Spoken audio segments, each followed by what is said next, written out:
Welcome to Learn and Go with Laurie. I'm Laurie McCauley with Optimum Pet Vitality. Today we're going to start a series on doing exercises, not just doing them, but having optimum outcomes. Today's example is going to be Axel. The exercise is going to be cookies to the sky. If you remember Axel, we talked about him having fibrotic myopathy and how we were treating it. Axel came to me. He was doing great. We've been treating him for years, running, jumping, playing. And recently he came to me with sinking in the rear a little bit. Some of your older patients may have that, or maybe your own dog. And as a sequela or a consequence to that, he was shifting his weight back. So instead of being on his digit pads or his metatarsal pad, it was actually on the skin. We found fibrous tissue and even first a abrasion and then an ulceration, so an open wound. Now, we can treat the wound and make it go away. That's easy. But if we don't get rid of him shifting his weight back onto that area, it's just going to keep coming back.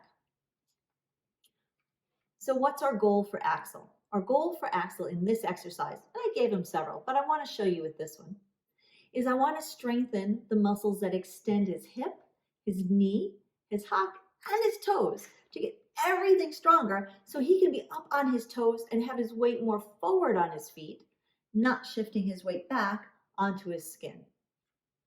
We want him standing up straight,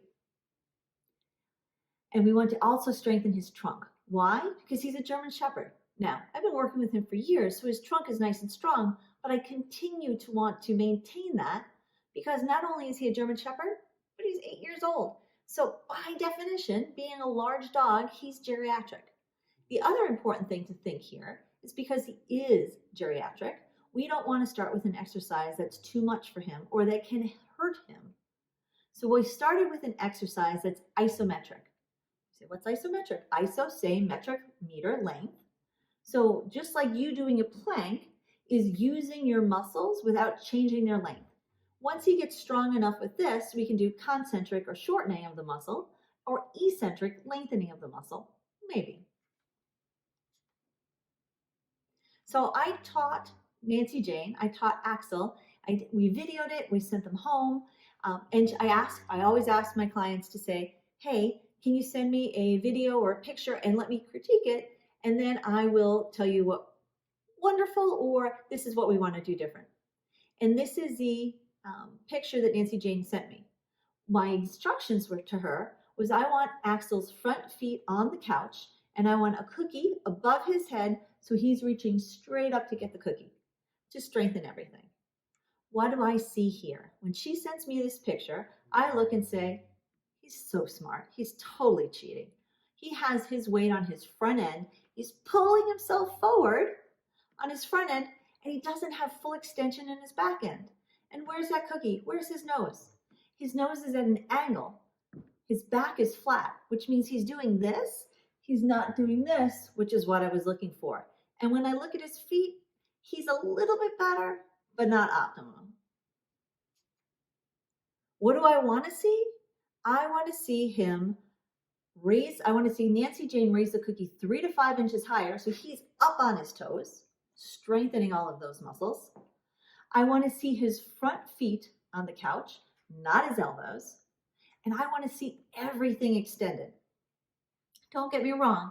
This is good and may help. It's just not optimum. Look here. This is where we got to. We have his nose straight up, not at an angle.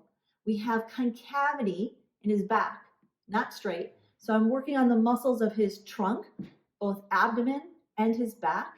I have his front feet on the couch. So we're doing balance. We're not holding his weight. And look at that beautiful extension. And if you can't see it, that's okay. What I want you to look at is, look at the angle from his hip to his knee to his hock to his foot versus here where we have bigger angles. And look at the back feet placement.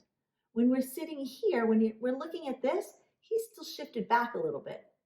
Here he's up on his tippy toes. So we're strengthening everything, including the muscles to his toes.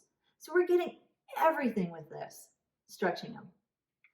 All right, You can use this exercise with your geriatric patients or any patients that have the same goals here. I hope you had fun. I hope you learned something. I'm Laurie McCauley from Optimum Pet Vitality. I'll see you next time.